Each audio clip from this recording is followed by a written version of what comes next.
What's up, New York Giant fans? This is Tim, this New York Giants Straight Talk, powered by Online Big Blue LLC. I'm trying to do something here, and the damn stream came on too early. I don't know how to make these packs work. I found all these card packs when I was cleaning, so I bought these protective covers, and these protective covers are supposed to protect them because this is like an expensive one here, and I don't know if it pushes into it.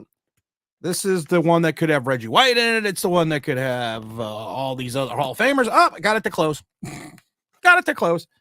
So I have to protect these things. I also have the ones from like the Michael Jordan days, the Jordan rookie cards. I got those over there in hermetically sealed boxes. Oh, you sometimes wish the Giants would be hermetically sealed. You sometimes wish that we could go back in time. You kind of wish we could do certain things differently in 2019, and then you sit here in 2024 and you wonder to yourself, what is this blind faith the Giants have in Daniel Jones? Seriously, what is this? I mean, if we think about this, what is this blind faith? What has he done over this half a decade? Yeah, that wasn't a cesure. That wasn't a dramatic pause. Half a decade for him to warrant this much consideration. Brian Dable came out in an interview the other day and said, listen, when Daniel Jones is ready, he is going to be our starting quarterback. And it just makes you sick. And then some people say to me, I find your lack of faith disturbing. Give me faith in something, though. Give me faith in something tangible, something I could see, a reason, a rationale, an idea, a thought process. I got to do another one. That's what we do, guys. When we do these streams, we got to do all these packs. Like, you see these all the way over here? Those? No, that way. No, wait. That way. That one over there? Those are the Michael Jordan cards. Those are the Michael Jordan rookie packs. There could be a Michael Jordan card in there worth $20,000, $30,000. I don't want to open it. Why? You asked Tim. Why don't you want to open it, Tim? Well, I'm going to tell you why. Because it's worth like $1,000 or something like that if you don't open it. So, do I want to just wreck it and not have anything, or do I want to take the chance and as it keeps going up in price as more and more time goes by, or what's going on? But the question is this, and the question is still the answer. What is this faith in Daniel Jones? Why? People will say the Minnesota game. People will say that first game in Tampa. Okay, well, those were long times ago. That was a while ago. It's not a thought process now. I did an article today on NewYorkGiantsLive.com after the stream. Make sure you go check it out. And it was idea by Zach Attack, and it was a great idea. It was about how social media is ruining the younger fan base. Oh, these fit real nice. Look at this. That's cool. How social media is ruining the younger fan base because of the fact that it is a microwave society. It is a society that you need some kind of justification immediately. And at the end of the day, if you do not get that immediate gratification, you move on. But here's the problem. We have not got an immediate gratification from Daniel Jones since 2019. So it's an enigma wrapped in a riddle. Someone just needs to explain it to me. I don't ask for a lot. I don't come on here and ask for anything, to be honest. So maybe that's why I don't ask for a lot. But the problem is this. I just want a quarterback. Do I want it to be J.J. McCarthy? I don't know. I love everyone showing me all these J.J. McCarthy clips. And then someone finally on Twitter posted about a 3-minute video of some really, really bad plays of J.J. McCarthy. And I mean god-awful plays. And you're like, okay, well, this is the guy people want to have as their quarterback? That you have this guy that has these god-awful plays? And not everyone's going to be perfect. Not everyone's going to be spectacular. Not everyone is going to be awesome. But here's the thing you also have to look at the fact that I've said it before. There are going to be good emails. I'm emailing someone because we have a guest coming on. There's going to be good plays. There's going to be bad plays. Everyone has them. We've said it before. It's like a butthole. Everyone's got one. So you're going to have these mixture of plays. You're going to have mixtures of good plays. You're going to have mixtures of bad plays. But at the end of the day, you have to look at the totality of someone's career. And that's what we don't do. We go on as a microwave society and we look at a 4-minute highlight of everything that he did, JJ McCarthy did awesome. But the problem is this, Greg, I just sent you an email. The problem is this, we don't look at anything that he did wrong. And I've told you, when you look at these things, you need to look at the good, you look at the bad. Don't just look at the highlight films when you watch a player. Watch the entire game. Watch every snap. Watch what he does when a play breaks down. Watch what he does when things go wrong. Watch what he does when he does something wrong. But don't just sit there and post something on Twitter and say, see that? When asked to do it, he could do it all. Okay, we talked about it a million times, guys. 2 years back, Daniel Jones was 7th in the league in deep ball passing on 13 attempts.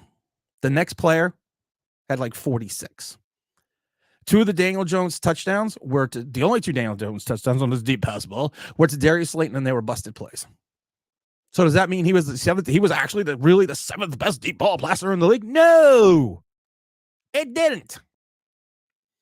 Because if you watch the rest of the games, you watch the rest of the season, you see what it is. So explain to me. I find your lack of faith disturbing. What's this faith? Because you gotta have faith. Oh yeah, you gotta have faith. Wake me up. Because you know, this is what he listens to all the time. Wake me up before you go. What's up, Big Greg? In his house, wearing his New York shirt, all the way from overseas. Yes, the Swedish New Yorker. The Swedish New Yorker. I like it. I like how you do it, the accent. Is that New York? Is that the Swedish accent or the New York accent? I'm from Long Island. I know. I can tell. I don't want to give this away, but you can tell. Oh, thank you. So Greg has been on many times before. Not recently, though. No. Not recently, because normally we would do streams in the evening, which would be like 2:00 in the morning your time, or something like that, because you are all the way overseas in Sweden, right? Yep. The reason I want to say Switzerland, I got a friend in Switzerland, which was funny because he's an African American gentleman as well. And when Tina Turner passed away, because she was very big in Switzerland, that's where she lived. He made a joke that, you know, he's now going to be more popular because her and him were the only two African American people in all of Switzerland. So I was like, okay. I didn't believe that, but then when he told me, I was like, okay. Giant fan in Sweden, a lost sheep in a messed up world. You could be a fan from anywhere, and I'm going to get to the chat, guys. So make sure put your questions in. We're going to get to the chat, but I got to talk to Greg. Greg, you wanted to come on. You specifically asked for a moment. And I'm going to give you that moment. I don't give our faith in Daniel Jones. I was very concerned when I saw Dable's interview the other day. I just don't get it. How could you be bad at your job for 6 years and still have a job? Every other team. You could be the quarterback of the New York Giants. Every other team that has like a quarterback that's not producing, they get rid of him after 3 years. What the F is wrong with the Giants? You can say it. It's okay. It's Sunday. Yeah, the Lord's Day. But, you know, we're not going to make sure we get into that. You're right. Arizona, not even basically a year on Josh Rosen. Mitchell Trubisky, what was it, 3 years? Justin Fields, 3 years. You have, and evidently there's this groundswell, and I didn't know this, but I've talked to people in Chicago. There's this groundswell in Chicago about how much people loved Justin Fields. I mean, literally loved him. I mean, there was these diatribes. There's these love letters to him on Twitter from fans, and it's amazing that they moved on from him to get the great unknown in Caleb Williams. Caleb's a different animal, Tim. As you know, I've been clamoring for Caleb since the first game with Dallas. A little bit. Just as much. You know, like, I hate Daniel Jones. Like, he's terrible. I just don't get it. What do you? But I mean, what do you? I mean, as you are probably not as far away from this as someone could be, because there could be someone in Antarctica, but you are pretty far away from the New York media. I mean, you probably get most of your news, I would assume, off of, you know, internet and stuff like that. I don't know what kind of papers they have over there with sports.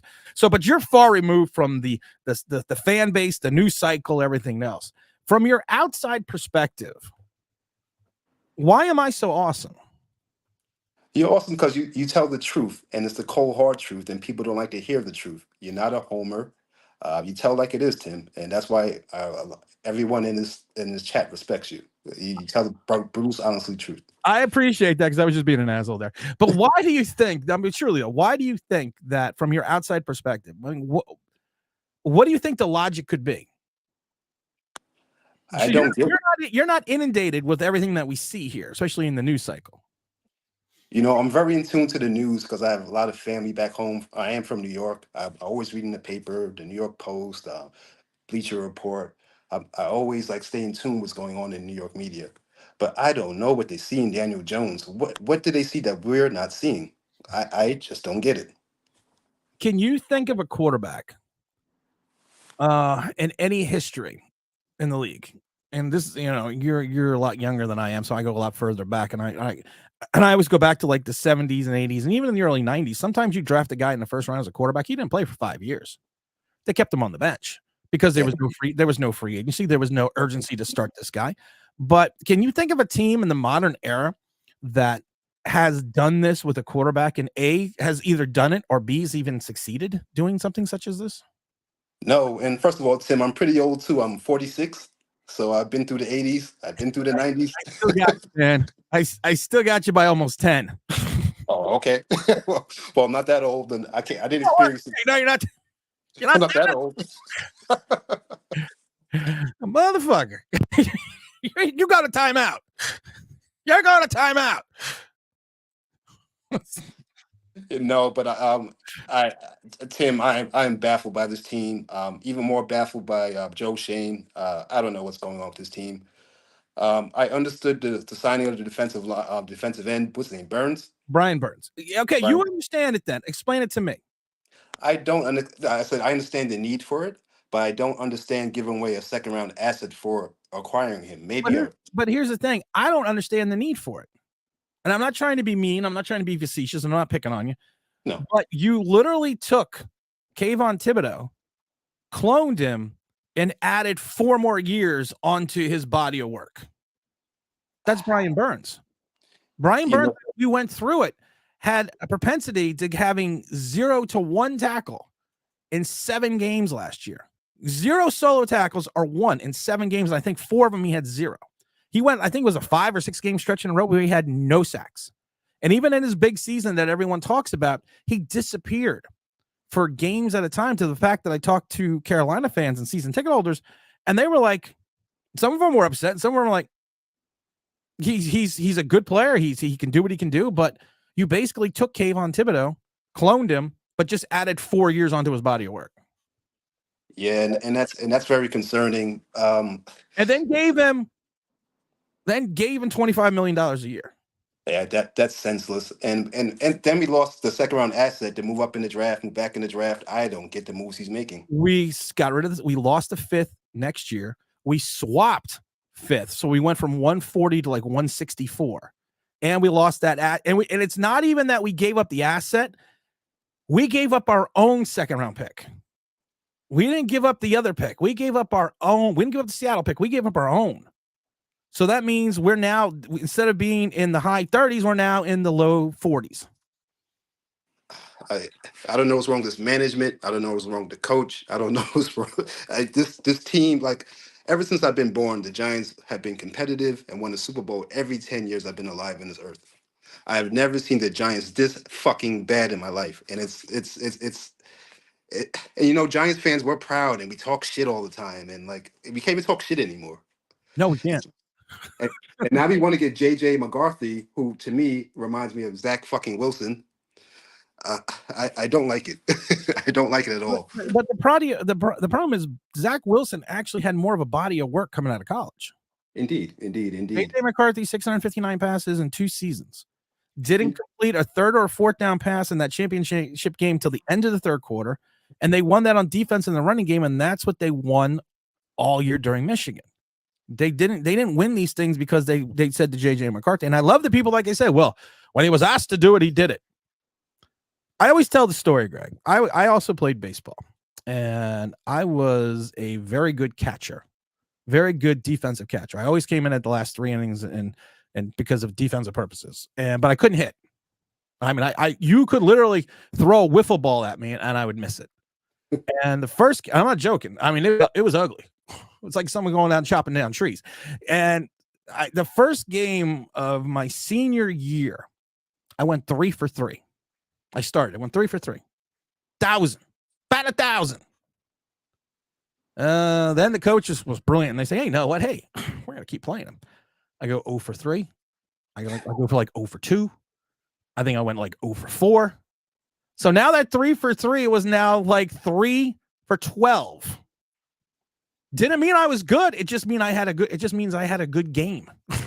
And that's all it meant. I had one good game. And and that's the thing. He rewarded me for one good game. That's essentially what the Giants did with Daniel Jones. Exactly. But maybe with JJ McCarthy, they have Harbaugh there, and he has pro experience. He has contacts with the NFL. He knows what an NFL quarterback looks like. So maybe he knows something, and he's letting other teams know. I don't know. I don't see it when I watch film. I watch a lot of college football film on quarterbacks, on upcoming draft picks, and I don't see it from JJ. I really don't see the buzz. The buzz I would see is for Penix. If Penix won that game against Michigan, oh my God, he'd probably be top 10. If he didn't miss those 3 deep balls, yeah, Michigan loses that game by 21. Yeah, because Penix had guys wide open that he literally just missed.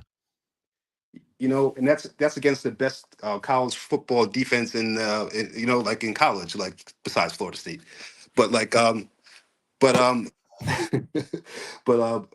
everyone can have a bad game. If you watch any of the Penix's tape, it's amazing. He has the arm, he has the pocket awareness, he is plug and play ready. Maybe more ready to play than Caleb Williams.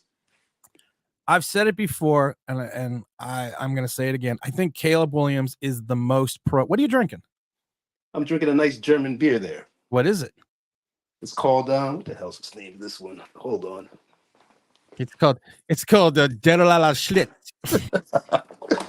It's called Hallerhoos. Hallerhoos. For those that do not know, Hallerhoos is now the proud sponsor of Online Big Blue Sports Entertainment. Make sure you go out and get you some Hallerhoos right next to your Malahus. It's a blonde ale beer. It's pretty good, smooth. It's smooth. It's got that taste. But I always said it before. I think Caleb Williams is the most pro ready right now, but I think Penix is right behind him.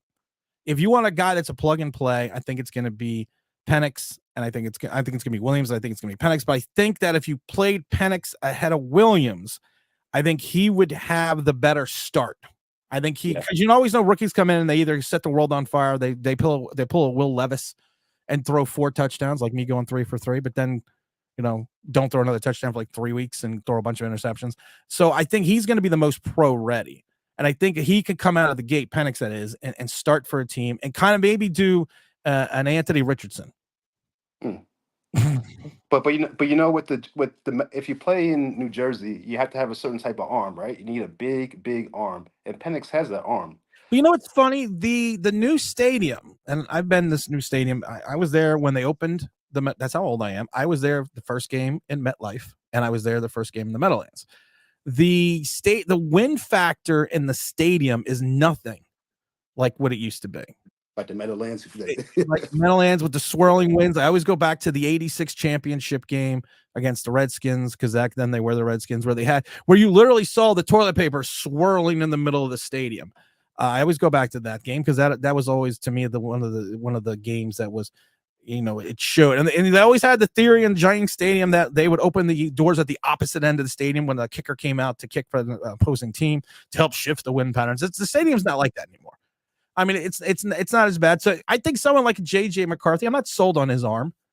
I'm not saying he's got a bad arm, but I'm saying that if you watch in reference to the amount of a friend of mine who was a former scout for 30 years, we talked about him before because he always gives us the accurate information, told me if you watch JJ McCarthy compared to Penix or someone like Joe Milton, McCarthy torques his body quite a bit for the deep ball. It's not a wind up, not a Danny DeVito, not a wind up, but he has to generate more throwing motion to get the ball deep. Where a Penix or a Joe Milton, it's almost effortless. Yeah, with Penix and I think Milton and Caleb, it's a flick of a wrist. Like there's no wind up. It's like very, very smooth. And I don't see JJ McCarthy succeeding in New York. I really don't. He reminds me of maybe Alex Smith. Alex Smith did have a good career. Alex Smith, for all the people that, and I know you're not using Alex Smith as a knock, but Alex Smith was a number 1 overall pick. He did get benched for Colin Kaepernick, which people do forget, which I think to this day was such a disservice for what Jim Harbaugh did to him, because of the fact that he was having a great season the year he got benched. But he is a guy that threw for, over 35,000 yards, almost 200 touchdowns, 109 interceptions. He has everyone always looks at the winning record. He's 99-67 over his career. People forget that he went 50 for 26 over in Kansas City, and he was 11-5 for the Washington team. So he was, so some people use him as a slight. I know you're not using him as a slight, but some people do. But he had a good. Did he have a number 1 overall pick type career? No.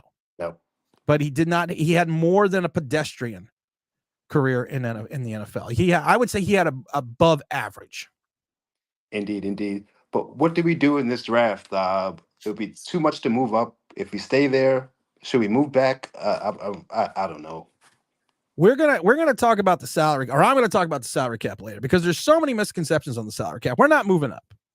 The salary cap right now, even with the restructure of Dexter Lawrence, precludes us from moving up. And I'll go through this real quick. And do you want to hang out and go through the chat a little bit too? Yeah, why not? Okay. I'm going to do this real quick about the salary cap. Right now, everyone's like, well, we got all that extra money. Well, we got all that extra money, but people are forgetting there's other portions or other pieces to the salary cap that you always have to look at. It's not just about the rule of 51. You can look at it, the fact that we have about $9 million right now with the rule of 51. Greg, do you want to guess how much cap space we have right now in active contracts without the rule of 51, but not including some of the signings, the rookie draft pool, practice squad, and Joe Shane's $10 million in operational cap space, minus all those? How much money do you think we have the salary cap after the rule of 51 when camp breaks? Maybe $1 million. No, we are negative about $3 million. Now, you factor in all these other equations. You factor in the money that you are going to need for your rookie cap, your rookie hold. Now, we're going to have about $10 million, but we don't need to cover the whole $10 million because you only have to cover the guaranteed contract. So we're going to need between like 6 and 7. Then you have another $4 million, let's say, for the practice squad. And then Joe Shane likes to have his operational cap space. So if you look at that, so that's right there, $21 million extra we have to add onto the cap. Then we have to adjust onto the cap. Now, right now, with that restructure, if you take that $21 million, add it with the other $2 million, we're about negative $24 million when the camp breaks. Technically not, because if you take out the operational cap space, we're negative $14 million. But we saw what happened. We traded King of the almost sack. Not because we were so nice to say, listen, if you don't want to go to Seattle, we know. Because that's what we were told. We were told he had the choice. He didn't have a choice to go to Seattle. We didn't have money to sign a quarterback. We had to get rid of him. So without that $10 million, we will run out of money again, like by week 3, if he doesn't have that. So we're about technically we're about negative $24 million. If camp was to break today, we'd be negative $24 million.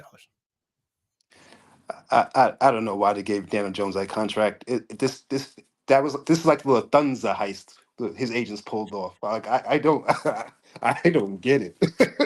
Like it is the heist of Daniel Jones. But you know what really killed the cap? What is that, Burns? There you go.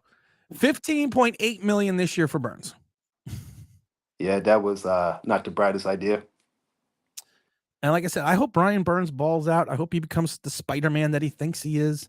I hope he does all, but he's this destroyer, this wrecker. And I love it that Carl Banks put on a 3-minute video or 2-minute video of all his sacks over the last 2 seasons and everything. And I thought that was spectacular. But then again, we don't show the games like we're Kayvon Thibodeau. We don't show him not showing up. We don't show him missing the tackles. We don't show him like Kayvon getting blocked by a quarterback. We don't show these things. We only show the highlights, which is at the end of the day. It looked great on film, looks great on ESPN, but do you think that Brian Burns is going to move the needle on the win-loss column? Do you think he's going to add 2 wins, or do you think he's going to distract any wins? No. I think we need Thibodeau to like go to Colombia and El Salvador jungle somewhere and get tough, or like I don't know, like if Thibodeau gets a heart and plays with some tenacity, he could be a decent player. But to me, he's not ready. And Burns is the same type of player. What's the most sacks he's had in a year? 10? 12. A 12 and a half. And that was, it'll be going on to 3 years ago. This season will be 3 years ago. Yeah, I don't know, Tim. He averaged, they said it on ESPN Network. A lot of analysts are saying it, that the Giants paid $141 million for an 8-sack guy. That's pretty much senseless. I don't know. Big Greg thinks it's senseless, but look, I've got to run through some. I'm going to make sure everyone gets in here, Greg. So let's run through some of these things. We got Big Greg all the way from Sweden, the New Yorker, the Long Islander, all the way from Sweden coming in. We got Jeff Newman dropping in, going, Mr. McCormick says, you're early. Good morning, Tim. I'm always early. I'm only early when I'm late. Joe Rab says, good morning, fellas. Hey, Joe Rab, looks like my hat is safe. Big Chris says, hey, Tim, what's up? Happy Sunday. Big Chris also says, good morning to the chat. OG Knockout said, what's up, Tim? I can't believe they still believe in Daniel Jones. Greg says, sup. Why would you type that? You knew you were going to be here. Yeah, I know. Zach Attack in the house. Giant Zach, go get your credits. Giants say DJ is the future NFC East. Thanks for the extra bye weeks. I don't know. We're gonna get into Zach. I don't want to keep getting on the Daniel Jones, but I still. Chris says no faith in these two anymore. They need to shut up, stop showing their hands. Possibly. Do you think the Giants are showing their hand about what they're going to do in the draft? There's all this smoke screen. They had the secret meeting, the secret dinner with. Thank you for everyone on Twitter giving the thumbs up. They had the secret dinner with JJ McCarthy when Daniel Jones was at that concert, dancing quite interestingly. Not really, because everything right now is smoke and mirrors, isn't it? It always is. Everybody's bluffing. They make up players higher rated than they are to make other teams jump up and use their assets. So I think this is a little bit of cap in the situation. And especially if Dable comes out, Daniel Jones is our quarterback. Yeah, for 7 years. We see something in him. What the fuck, 7 years, man. 6 years. We're going to have this guy for 6 years. With the message being always the same across GM and coaches regimes makes me think we have a serious owner problem. We always hear that there's an owner problem. We hear that quite extensively, that we have a problem with the owner, that Mara is the one that's truly pulling the strings here, that Mara is the one that, and Johnny's saying it best, that maybe Mara is the guy that's causing the, well, we know he had a heavy hand in the continuing Eli Manning's career. And I love Eli Manning, but Eli Manning, it was time to go 3 years in before he ended his career. He just didn't have it anymore. And he tried, he was a warrior. He did what he had to do, but Mara loved him. Tim? I'm sorry. No, go ahead. Tim, like that last year of Eli was there. I think there's a quarterback from called Patrick Mahomes there, right? And I watch a lot of tape, especially around draft time. I love watching tape around like prospects. It's my thing to do, right? Nerdy thing to do. And I saw Patrick Mahomes. I was like, oh shit, who the fuck is this guy? And I put in one of these Giants channels. I was like, oh, the Giants are getting Patrick Mahomes. Everyone's like, oh, you retarded. Blah, blah, blah, blah, blah, blah. And could you imagine we got Patrick Mahomes that year? Oh my god! It's funny about the Patrick Mahomes thing, and I know that that the Macadoodoo evidently was in love with Patrick Mahomes, but here's the problem with this. People forget this. Patrick Mahomes' first season was in 2017, right? The Giants in 2016. This is what everyone kind of forgets. The Giants in 2016 went 11-5. They made the playoffs. Eli Manning threw for over 4,000 yards, 26 touchdowns. Yes, his wheels. Then this is when the wheels started coming off the bus, which was in 2017, which when we went 3-12, he went 3-12, or the Giants went 3-13, and he only threw for 3,400 yards and 19 touchdowns. But the Giants they thought they had a playoff window.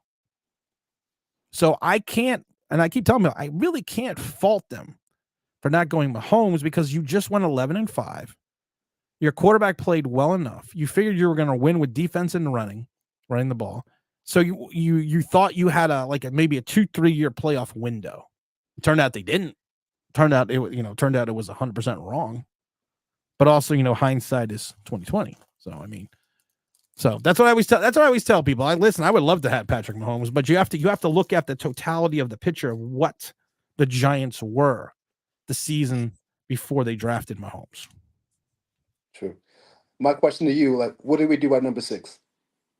Pray. Pray. We need more than prayer. I don't know what the fuck we need anymore. But As the venerable MC Hammer would say, we got to pray just to make it today. Oh Lord, we pray. What do the Giants do? That's the thing. You don't know. This is such a weird franchise in reference to the draft. The smart man, the betting man, would probably say you got to get your quarterback because you can't, even if you think Daniel Jones is going to make it through this entire season, what's going to happen in 2025? In 3 years, he's got 2 neck injuries and a major ACL injury. So you have to worry about his durability or immediately. And you can't keep putting off the fact that, well, we'll get a quarterback next year. Well, the quarterback class next year right now is not as strong as this year. no. You could potentially get a quarterback second, third round that could be a starter. They could pull a Russell Wilson in round 3. But to me, if there's a guy on the board, I mean, I don't want to. I keep thinking this in my head, and you know, everyone compares JJ McCarthy, if we took him at 6 to Daniel Jones at 19, taking Jones at 19. I compare it more to the Vikings getting Christian Ponder. It was a massive reach for the Vikings. They needed a quarterback, and Christian Ponder basically had no career. He had one good season, not even a good season, but he had a Daniel Jones-esque season, and they reach to go get him, and it was one of those things that it set the franchise back, and he didn't even stay in the league long. I mean, people forget, you know, it was his second year. He threw it for almost 3,000 yards, 18 touchdowns, and they went 10-6. The Vikings did. But it destroyed the franchise after that, from 13 to 14 to so on and so on. So that's what I worry about. Me, I grab a wide receiver at 6. I always tell people I like Neighbors. I think Neighbors is the guy. And if I had any balls and I could figure out the cap, and I'm still going to have to restructure Thomas. I can't touch that fucking Jones anchor. You got to hope that Waller retires. You got to move on. You got to do something with the Greneau deal. You got to restructure that shit. And then I try to find the money to move back up into the first round and grab Penix. Penix is going to be gone, I think. I think he's not getting past the Raiders. I think he'll be picked within the top 10. To be honest, he has that type of talent. If people don't see the talent that Penix has, forget the injury history, whatever, he can come out and play right away. I don't see Penix lasting maybe past, like you said, past the Raiders. No, there's no way. I don't think he's getting past 13. Penix is. I really don't. Jeff Campbell says, "Bring on the Joe Milton show." Listen, I love Joe Milton, and I know people like to pick on me and Joe Milton because some kind of content creators made a little meme video about me about saying Joe Milton because they misunderstood what I said. But I think Joe Milton has all the athletic talent. I think if you're looking at a kid that's got a superior arm, if I had to grade the arms in this draft, I think he's got the biggest arm in the entire draft coming out. You know, he talks about the fact that people were surprised how smart he is. And then he mentions and I don't think he should have mentioned this. He's like, well, I ran a pro style offense in Michigan. Did you watch yourself play at Michigan, Joe? It probably wasn't where you wanted to go with that one. But like I said, as a prospect pick in the 5th, 6th round, I would grab a Joe Milton. Yeah, 6th round, no problem. But like, I would take Penix at 6. If you think he's your guy, I wouldn't be mad. And like we said, we talked about the Ernie Accorsi thing. Ernie Accorsi whiffed on John Elway back in '83 because Elway said, "I'm not going to Baltimore," and the owner made him trade the pick. And he even said it. The reason why he went out in 2004 and got Eli Manning was because of the nightmares of the Elway scenario, that he was forced to trade that pick. And he always said, if I ever got to that position again, where there was a guy that was my guy that I wanted, I was going to move heaven and earth to go get him. And that's what he did with Eli Manning. You know, I wouldn't mind Neighbors either. Neighbors, I don't think he's too far off from Marvin Harrison Jr. He's not too, maybe slightly. Marvin Harrison Jr. is just, he's different. We'll say that. I don't think Marvin Harrison Jr. is his father, but I do think he is going to be more than a quality receiver, and I think he is the best in the draft, but I don't think he's even going to be there at 6. I still think he's either going to New England or he's going to go to Arizona. But you think not working out, do you think that scares teams away? No. No, he has the tape. He's got the tape, and he'll do a private workout, and he'll do meetings, and he'll do everything else. So I've said this before. Everything with like Caleb Williams, people are like, well, him not releasing his medicals and him not going at the combine and throwing is really going to hurt him. No, it's not going to hurt him. Why? Because when you're the number 1 overall pick, where do you have to go? The only place you can go is down. So why would you hurt your own stock by having? Now he did go 50 for 50 in his pro day. And I saw that, Tim. I didn't see what you saw, Tim. I'm sorry. I see it. I mean, this kid can literally, he had one throw where he looked like he threw it 50 something yards on just a flick of the wrist while he was rolling out. That's an NFL throw. I mean, that is like that is a big time NFL throw. Now, of course, it's against the no shorts team or the no cones team because there's nobody there, but it showed me. And people were the same way. People were like, well, his pro day wasn't that great. Well, what are you comparing it to? When's the last time a guy had a pro day where he didn't miss? Yeah, it happens all scripted. It's all telegraphed. Exactly. But how many times when you have it scripted, you have it telegraphed, you go through it probably for a couple weeks, exactly what you're going to do. You practice all the throws. But there's always the human errors. There's always the mistake. There's always your hand being slippery. There's always the wide receiver running the wrong route. There's always the guy going the wrong direction. There's always some kind of scenario where the human factor comes in. He didn't have it. He didn't do anything. In my eyes, he did nothing wrong. In my eyes, it just showed to me that he's got NFL talent and he's got the caliber that people are going to want. I don't think I said this before. I don't think Caleb's going to come in and set the world on fire. I think the Bears were foolish to trade Justin Fields. I think they should have stuck with him and built around him. I don't think he's going to come in and set the world on fire because most rookies don't. And he is going to be expected to come in day 1 and produce. And what he is going to see is going to be things that he had never seen at USC. And I'm not saying he's not smart enough. I'm not saying he doesn't have the intelligence. I'm not saying that he can't figure it out immediately, but it's extremely difficult for a rookie to come in, let's say his first 8 weeks, Will Levis, and have a great game that first day and then continue it. When Daniel Jones came in and played against Tampa, I actually remember because I watched the game from a casino, and I remember watching the game. And I kept telling people after the game, after the win, now we should have lost that game. People forget that. They missed a field goal at the end, but we always forget. Jameis Winston drove the team down the field, and they missed a field goal at the end. But I kept telling people, and I said it on the streams and everything else, he's going to go down.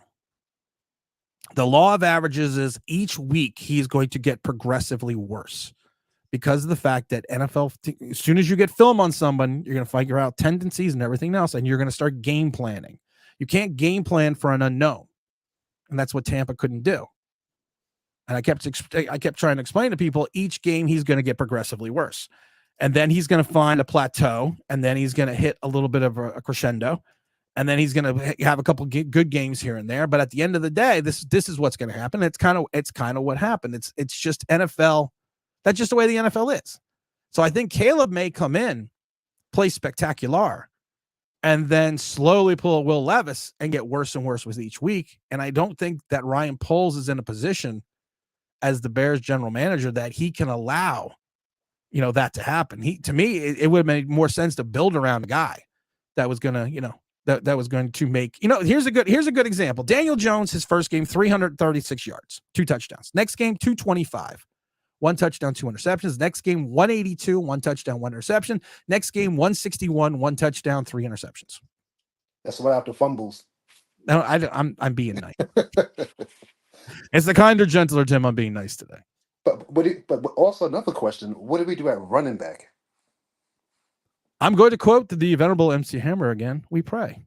Oh Lord, we pray. We got to pray just to make it today.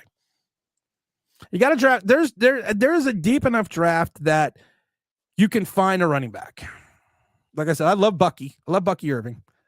But I want a big back. I want a downhill runner. I want a guy that if you're going to pair him with Devin Singletary is going to be the guy that's going to move the chains. He's going to get you those 2 yards that you need. I don't think Singletary is going to be that workhorse that some people think he's going to be going back to Buffalo because he hasn't shown it yet in 6 years in the league. Eric Gray is a waste of space. So you're gonna need to get someone. Problem is, it's like we wish we had an additional 2nd round pick or maybe a 5th round pick or a higher 5th round pick that we could go out and get a running back. You know, I like Trey. I'm a big Florida State fan, so watch the Kristen Ponder talk. I know. I'm a big Florida State fan. That's my favorite team in football. Do you want me to discuss EJ Manuel? Oh, hey, watch the EJ Manuel talk. you want me to bring that up as well? No, I've been a Florida State fan since Tamarick Vanover and Peter Warwick and Danny Cannell and Charlie Ward and oh my God, Marvin Lewis. I'm a big Florida State fan. My whole household is. But I like Trey Benson a lot. I think he can run. I'm sorry. I like Benson. Yeah, I think he can run north and south. He has the speed to break away. He can catch the ball. I also like this the combine warrior from Louisville. He runs like a 4.32. He's 226 pounds. We'll see with him, but we don't have. But do we take him at second? Is that too rich to take a running back at second? I have people saying they want to take the big tight end out of Georgia at 6. And I've said, I think everyone that's watched this show knows, and I've said it a million times before, you never take a tight end that high. Even I always go back to Kyle Pitts when I get ripped for that. I kept telling people you don't tight end. There are positional values and certain things you do not take in the top 10 are safeties and tight ends because of their positional value to the team and what they bring. We always talk about how they move the win-loss record. But like I said, I just can't I can't say in this draft that taking a running back that high is smart. Now, if there's a guy, to your point, if there's a guy they really like Jordan out of Louisville, then maybe you do it. But again, I just think positionally with the draft value for what else you need on this team, people keep forgetting and don't anyone say to me Jalen Mills. We still don't have a CB2. We still don't have a safety. We still don't have 2 starting linebackers. We don't have a true defensive end that understands how to play the run, maintain his assignment, and hold his edge and push the play back into the middle of the field. We don't have those things. I like another Florida State player, Brandon Fisk. Brandon Fisk. There we go. Would take him. I would definitely snatch him number 2. Really? I mean, with the second round. Oh, I didn't think you were trading up together. No. Second round pick. I'll definitely take Brandon Fisk. Brandon Fisk. That's another one. And you could probably get Keon Coleman due to his running time. Everyone knows I love Keon Coleman. The problem with Keon is he had that terrible 40. And I've said it before, there's a difference between game speed and speed. Yeah. Jerry Rice ran like a 4.78. And people are like, well, he doesn't have the speed to be the player. And you have someone like Willie Gault or Ronaldo Nehemiah, world star track athletes who run these crazy times. You got John Ross run this crazy time. Well, it doesn't translate. On the football field. There is speed, and then there's game speed. And Jerry Rice had game speed. I'm not saying Keon Coleman has that, but I'm saying he's a big target. He's an athletic guy. He's strong. He's not going to be like a Jalen Hyatt who's going to get knocked off his route coming off. No. He'll be able to get around the defender, and he's a big target. I think the Giants would need. I think he's gonna go latter half of the first, and I wouldn't be shocked if Kansas City grabbed him. Keon Coleman, how athletic he was running punts back for Florida State and running some of them back. So he can't be that unathletic. And he's extremely athletic. Yeah. You've seen some aerobatic catches that he has made, and for a guy that's like 6'4", 220 or whatever he is, you look at him like he shouldn't be. I've said it before. We did it on one show. He shouldn't be able to make catches like that. Yeah. And I also like the receiver, the other B receiver on LSU. What's his name? Brian. I forgot his name. Brian Mitchell Jr. Yeah, he's good. He's another one.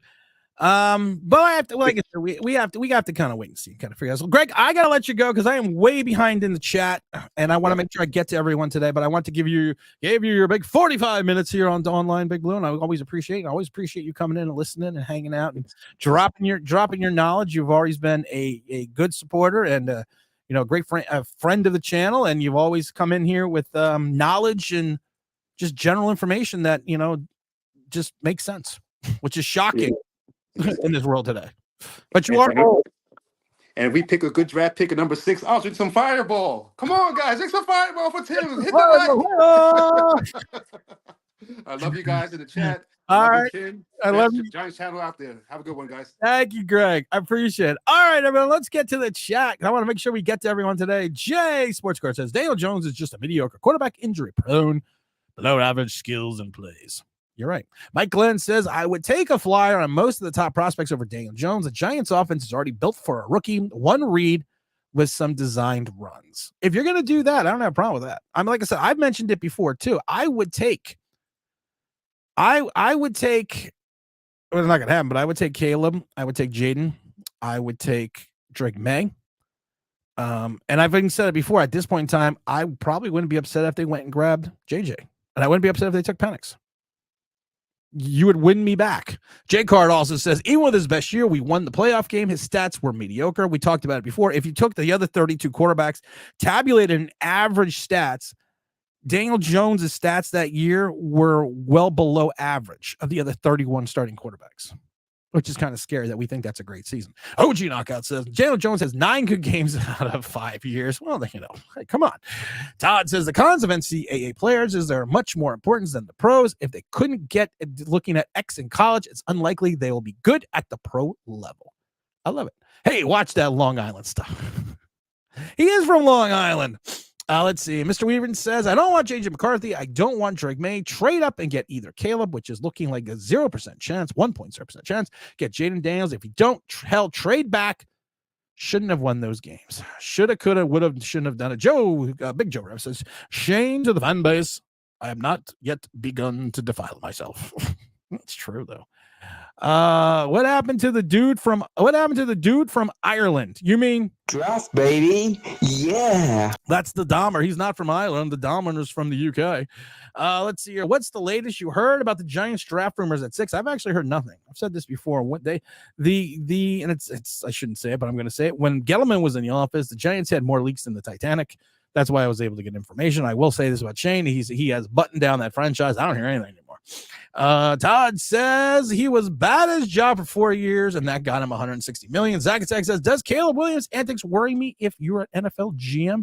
I think anyone worries you.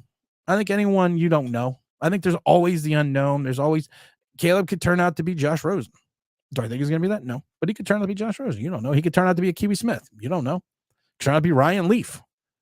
There's always the draft is a complete, utter crapshoot. And don't forget to hit the like. The draft is a complete, utter crapshoot. You never know what is going to be going on. You never have a full understanding or idea what's going to go on. But you have to hope that, when you make that move, when you make that swing, when you hit that like button, that things are going to go well. OG says it's all John Mara because it's the same old results year after year after year. Coach Dove, if Jones was black, he would have been gone. I'm not going to lie. You're probably not wrong. To Protect One says Dable's comments about Jones is evidence he wants to be fired. He could get fired. If Daniel Jones goes horribly wrong, he could get fired. Todd Taylor says, is the elf popular in Sweden, Greg? I shouldn't ask that. I didn't get to the Greg question. Johnny ABA says, people say Burns couldn't produce because he didn't have anyone else on the other side. Same thing is said about Tibbs in his first 2 years. Together solution, let's put them together. You're right. Yeah. That's what we hear. Great players have their own great moments, have their own great plays, have their own consistency. Brian Burns doesn't.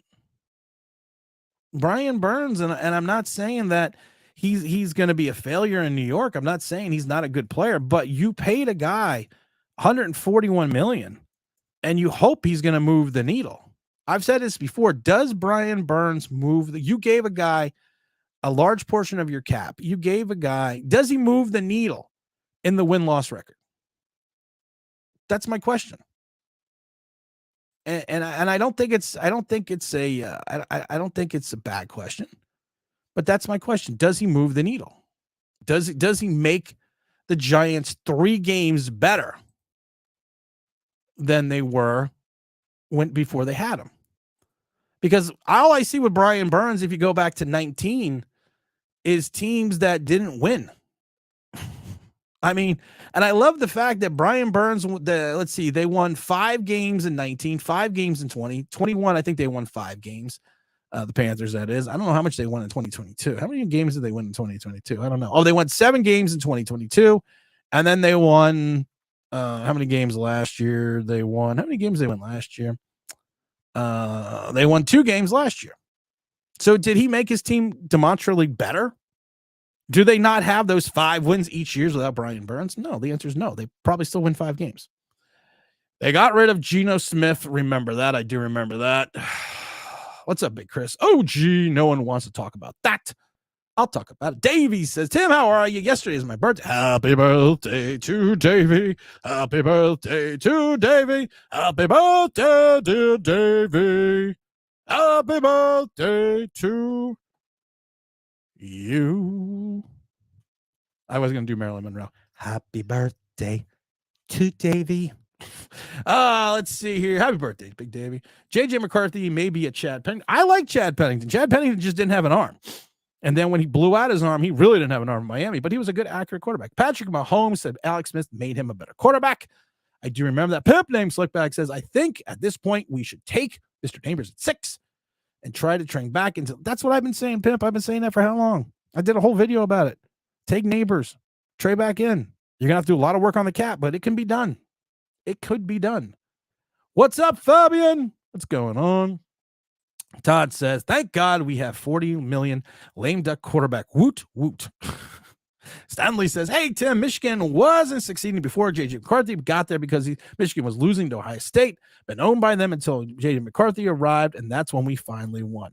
How many games are you comparing that Michigan, and I'm not trying to be mean, Stanley, but how many games are you comparing Michigan lost to Ohio State before J.J. McCarthy got there? And I'm only asking because you're talking about him playing Michigan or Ohio State once a year, right? So you could sit there and go, the rivalry is this. This is all the games we've lost. And J.J. McCarthy, when he came in, he won the big games. Okay, but you're also talking about a guy that only played once a year. And they lost consecutively to Ohio State, I think like 7 or 8 times in a row. And they've always lost to Ohio State really since going back to the 80s. It was more competitive in the 80s. Michigan had a handful of wins going back from like 76 all the way to like 2000. But it's only 1 game a year. That's like me saying again, I went 3 for 3. I should have been in the Hall of Fame. We don't talk about all the other games. We don't talk about all the other problems I had, but I should be in the Hall of Fame after going 3 for 3. Daniel Jones is trash. Well, that just about sums it up. We don't need to do anything else. For BJ Reddy says, hello, sports fans. I always remember that from the movie The Great Santini with Robert Duvall. If you don't know it, go watch it. Big Eric says, good morning, Tim, and the best comment crew of Giants on YouTube. Eric gets it. Why doesn't everyone else get it? I can't wait to see Daniel Jones in Denver. If we can make that happen, I'd be so happy. An experienced GM will show his hand. Okay. I must have missed something there. Fabian says, wide receiver at 6, there's no other way. I agree. Eric also says, there's also 0 chance that a less mobile Jones will be upright after week 3. We don't know what the schedule is yet. And thank you for the likes on Twitter. We don't know what the schedule is yet. I'm getting more likes on Twitter than I am on YouTube. Come on, guys. YouTube like this shit. Why? Because we like you. MOUSC. 32 likes. I should have 50. OG Knockout says, can you fault them for drafting J.J. McCarthy at 6? Here's my thing about J.J. McCarthy. If you truly feel that J.J. McCarthy is your guy, If you truly think that, if you truly think he is going to be that mover, that shaker, that needle mover, like we always talk about on the show now, yeah, you take him at 6. I am so done, so despondent with Daniel Jones, so just over it, that if you took J.J. McCarthy at 6, I probably wouldn't have a problem with it. I wouldn't. Only because of the fact that I'm just so over it. So if you're telling me that they think JJ's the guy, I don't think he is. But if you tell me it is, I'll support the move. Because we talked about it before. We had vanilla ice cream for 14 years with Eli Manning. Bringing Daniel Jones, we thought we were getting Rocky Road. All we got was another version of vanilla, which all of a sudden curdled, and we got us all sick. Yes, I am comparing Daniel Jones to curdled ice cream. Yes, I am. And I'm not trying to be mean, but I am. Because at the end of the day, he just makes me nauseous. I don't even want to go to games when I know he's playing. I've said this before. I don't want to go to games when I see him play. Because I know something is going to be. You had this theory, you had this process when you had Eli Manning in the game, that even when things were going horribly wrong, even when he just couldn't seem like he couldn't get out of his own way, he couldn't get it done, somehow Eli got it done. And when Daniel Jones has got 2 minutes left and he's driving down the field, or we need something spectacular to happen, you know it's just not going to happen. You know it's not going to happen, and you just know that something is going to go horribly wrong. And I'm just done with it. So done with it that if you go to NewYorkGiantsLive.com and go to the store, you can now be a part of the He-Man DJ Haters Club. T-shirts, mugs are available. Become part of now the He-Man DJ Haters Club. People kept calling us haters on this channel. People keep saying that we don't know anything, even though we've been right for 5 years. People keep saying that I'm a hater. Not only am I a hater, I founded the club. It's the He-Man DJ Haters Club. Make sure you go to NewYorkGiantsLive.com. Click on the button where it says store. You can get your He-Man DJ Haters Club. All the money goes to the Philadelphia Children's Hospital. Just another day. Just another Pleasant Valley Sunday here in Status Symbol Land. Let's see. We have let's see here. Let's see where I missed let's see here. I want to see where we got to him. Let's see, where did I leave off? Let's see here. Peace and good morning, chat, says Mitt. What's up, Mitt? Is the panel open? The panel's always open. We're always open for business. Leave a comment in the section. We'll talk about it. Tim, any interest in the March Madness? I'm not into March Madness this year. I don't know why. To be honest. TG1 says Patrick Mahomes might not be Patrick. That's what everyone also fails to realize. Patrick Mahomes may not have the success here. That is Patrick Mahomes going to have the success without Andy Reid than he did with the doo-doo or the judge or even Dable? Is he going to be this successful? No, we don't know. He might not be Patrick Mahomes. We got Barbara coming in here going. The Giants only have 2 decent players, Thomas and Dexter, yet we are in cap hell, even with Dime's ridiculous contracts, have serious problems. I'm just laughing. Not laughing at you, Barbara. I'm laughing. I'm so far behind. Look at Joe Rev that says, low blow, Tim. Low blow. Don't joke about the hat. Joe Rev, I may just send you the hat. I haven't decided yet. I may just send you the hat because that's what I do. Tim, Giants are not smart. They are going to get an offensive lineman and change his position. Yeah, that's probably happening. Have a sneaking suspicion that we are drafting J.J. McCarthy. Again, like I said, I don't have a problem. We take J.J. I'm okay. Juan says sometimes somebody tells me Arizona and San Diego are not. I don't think they're trading back either. I think both those teams are staying pat because they can get a wide receiver and an offensive lineman respectively. Barb says, I'm gluten-free. Gluten-free. Let's see. Marvin Harrison Jr. neighbors are too good. I agree.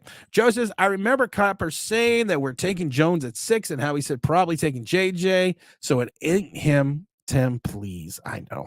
You know what? It is what it is.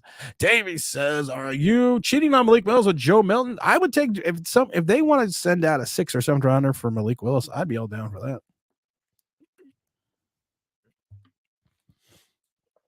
Tim, do you think Coach Brian Dable can fix Drew Lock? Hey-oh, I didn't even know Lock was fit. I didn't know Lock was broken. That's what it is. I don't know that. I didn't know that Lock. Thank you, everyone. I didn't even know that Lock was broken. Hey-oh. Oh, my God. I didn't know there was anything to fix with him. Joe Milton equals Mr. Russell. Yeah, but Mr. Russell went a lot higher than Joe Milton's going to go. Jeff Newman says, thing is, if you take McCarthy at 6, we're wrong. We set the franchise back another 5 years like we did to Daniel Jones. I can't do another 5 years like these 5 years. Here's the big problem, Jeff. If you don't take a quarterback at 6, if you don't, and you ride with Daniel Jones, you still and he flames out again, you still has set the franchise back 5 years. Because then you're going to wait till 2025 to get your quarterback, and who knows if there's a quarterback you even want or is even worth taking in the top 10. So then if you don't take him in 2025, what are you going to do? Wait till 2026 and so on and so on and so on. It's a cycle. If you sit on your hands and do nothing,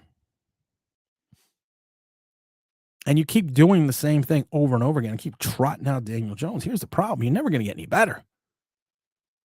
Like Eli Manning. Eli Manning should have been gone after year 13. But we kept trotting him out. He was a warrior. He earned the cachet and deserved those extra years, if you want to look at it that way. Daniel Jones has done nothing to deserve anything.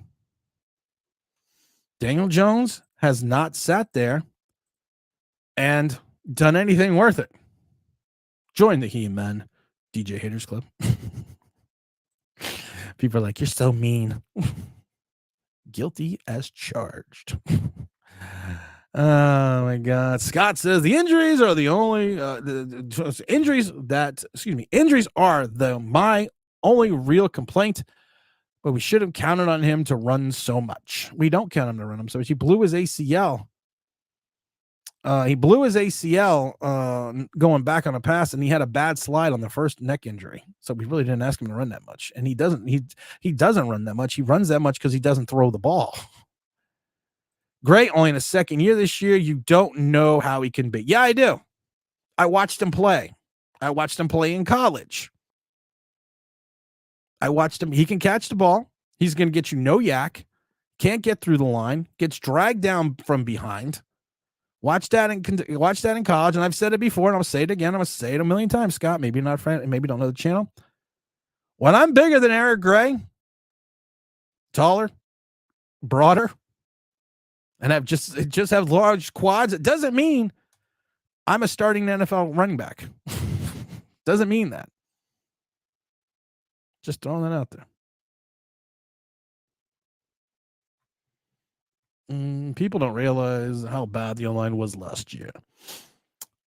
They won more games without Daniel Jones as quarterback. They won a couple of games when Daniel Jones got hurt, where the offensive line didn't give up any sacks.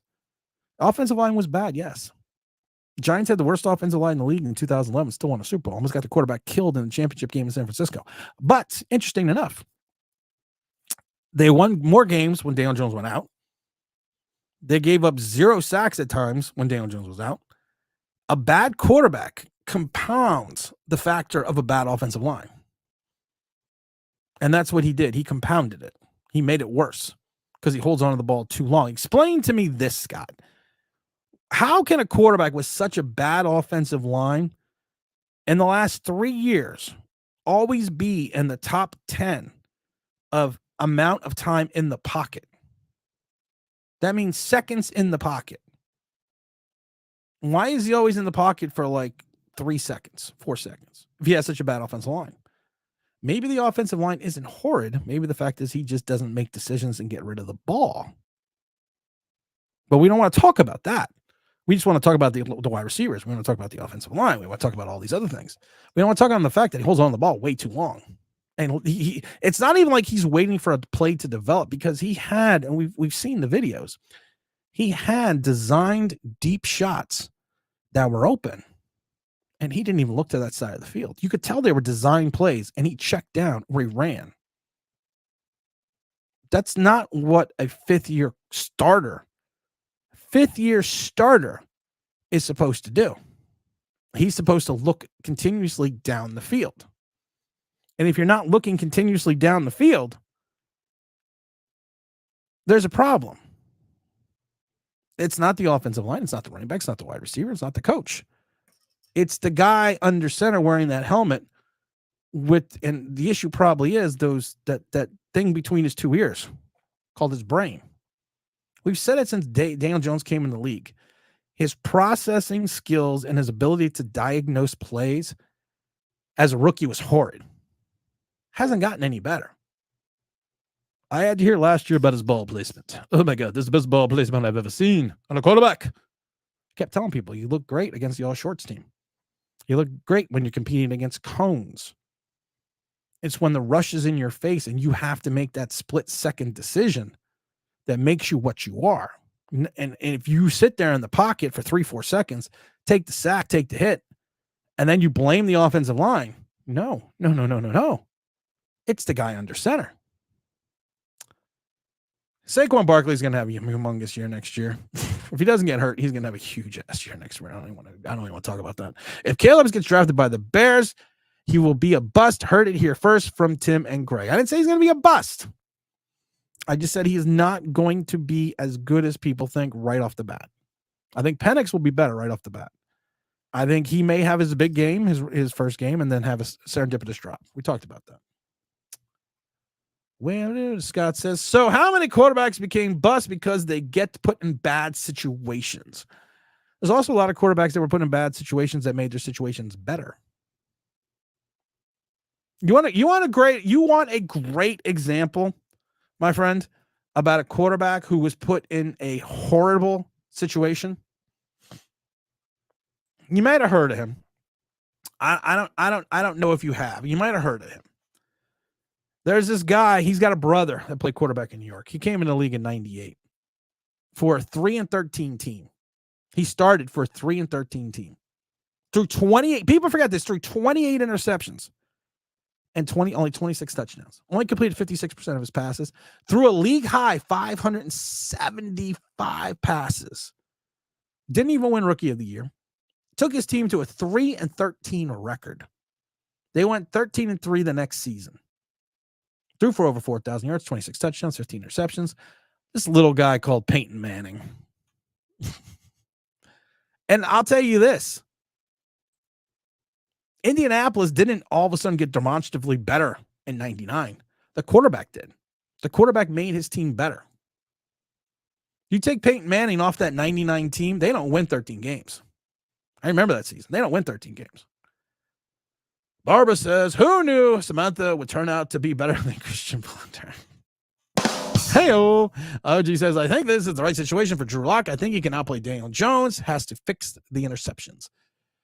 I don't know, man. I think people are waiting a lot on just Drew Lock. I think there's a lot of people on Drew Lock.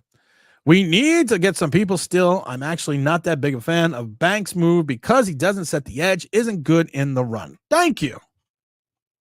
He's Kayvon Thibodeau 2.0, or is Kayvon Thibodeau Brian Banks 2.0. They have too much issues, both of them disappearing for large stretches of games and sometimes multitudes of games in a row. Kayvon Thibodeau, had a half a sack in his last 6 games? He out of his 11.5 sacks, he had 7 of them 3. Brian Burns does the same thing. He's not this. We looked at the career. You paid him like he is Khalil Mack in his prime. We looked at Khalil Mack in his prime. We noticed Khalil Mack had would average in those 5 years 70 tackles, 12.5 sacks. You paid him like he was that, and he's not. If he gets 38 tackles and 8 sacks, well, that's an awesome season. Not for $141 million. Why go quarterback at 6 if there is a system not ready, nowhere near ready for a rookie quarterback? Because you can't keep waiting. That's the problem, Fab. You can't keep waiting. What are you waiting for? You're going to keep trying to scan the waiver wire and find your quarterback? You think you're going to hit like Geno Smith did for 2 years in Seattle? You think you're going to make that kind of discovery? The odds are well against you. Your quarterback goes down again. I don't really think it's a big loss, but if he does, then you have Drew Lock. Drew Lock in the same draft class couldn't beat out Teddy Bridgewater, couldn't beat out Geno Smith twice and has been injured. Then you got Jersey Shore Tommy. It's a recipe for disaster. Chris Weldon, and Chris Winky. It's a winky. Chris says, we'll catch up with a chat in about 3 hours. 3 hours? Okay, we got to wait now. Chris isn't going to catch up to the chat for 3 hours, so we're just going to sit here and wait.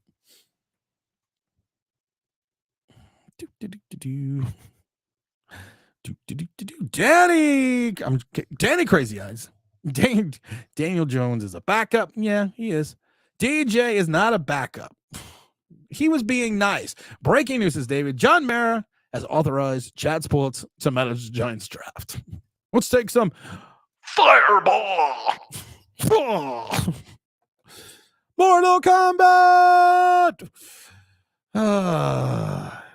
Okay, let's see here. If you're dumb enough to take a quarterback, then I pass on a wide receiver. Take Mitchell or Arnold. Then take a top linebacker and safety in round 2. Jones will kill the wide receiver. This way we'll at least be good at something. I wish we'd just be good at drafting. Can we try that? Can we literally try just being good at drafting? I mean, I don't think that's I don't think that's a lot. And I try to go back and I try to look at Joe Shane's drafts, and we talked about this before. This is his 3rd draft, Joe Shane. And right now, in some regards, Joe Shane's big splash is going to be Deonte Banks, which was a big hit, which was a home run. John Michael Schmidt, to me, the jury's still out on him. I still think he's an undersized center. People always talk about Jason Kelsey, and I'm saying, okay, well, you know what? There's 30 other centers in the league. Jalen Hyatt needs to figure out how to get off the line, stop getting knocked off his routes, and have someone actually throw him the ball. Eric Gray to me is a bust. Tate Crowder had his big training camp day and flamed out in the season. Jordan Riley, and Owens. I don't know. Is Owens even on this team? So to me, there's only one. There's one solid single in that draft, or I would say it's a double to left and Banks. You look, Joe Shane talked about how do you screw up 5 and 7? Well, Evan Neal could be a bust. I don't think he is. Kayvon Thibodeau is a hot and cold player. Wan'Dale Robinson to me should be converted to running back. He's only has 80 catches in how many years now? Going on 3 years. It'll be 3 years this year. Zuda, I think, is garbage. Cordell Flott, garbage. Bellinger was so. I love how Bellinger. People are like, well, no, what we need to do with Bellinger. We just need to release him more because he was tied up blocking too much. If he was tied up blocking too much on the right side of the line, and we still had that many issues, then you should just cut Bellinger immediately. Dane Belton's garbage. McFadden looks like he could be a solid double. DJ Davidson, the jury's still out. McKeithen, the jury's still out. Beavers got cut and brought back. I'm not seeing a lot of awe factors in these drafts. I'm not. I wish I was. We got the big old super chat coming in from, I just saw it somewhere around here. Third gear, Big Don. I always have to say good morning to Big Don. Good morning, Don. Somehow, I now have a date today after work. So, Big Don, you're like a couple hours behind me. So during this date, I should text you and pretend that I'm your wife. Is that what you're saying? I should be like, honey, don't forget to bring home the milk. Honey, what time are you coming home? Honey, the kids want to see dad. That would be wrong, right? Said this a million times before to people. This is why you don't become my friend. What's up, Big Don? Let's see here. Yeah, Peyton sucked. Yeah, Peyton sucked that first year. People forget that. Okay, if you have a slow quarterback, then why not invest in an offensive line? The quarterback's not slow. The quarterback's supposed to be a running quarterback. We always know he's not a running quarterback. He's a quarterback who can run, but he's not a running quarterback. We've talked about that a million times, Scott. Where do we go, my lovely? Scott says you're getting, so we are getting this 3rd and 4th seconds from, he had 2.30 seconds before getting hit. No, Scott. Scott, I love you because you had some good comments, Scott. You were coming in strong, but I'm just sorry, Scott. Think you gonna get away with it? Not up in here. Not up in here. Scott got put in timeout. Get nothing. You lose. Good day, sir. Scott, you got wonked. You only got wonked for 5. Don't worry. You didn't get banned. You got wonked. Little Wando Robinson, the happy Smurf. Derek said the Giants' offensive line is worst in the league. Explain to me how it got better when Daniel Jones went out. How a couple games they gave up 0 sacks. Explain it to me. Arch says, Tim, I agree. For blank's sake, we need to start not only hitting on these picks, we actually need to develop them. Big Don giving out the big memberships to OG Sports. You get a membership, you get all your videos early, you get your articles early, you get all the stuff early, you get the little insights, little tidbits. It's $1.99 a month. Why? Because we like you, and they won't let me give it away for free. That's how this YouTube thing is a money-making scheme.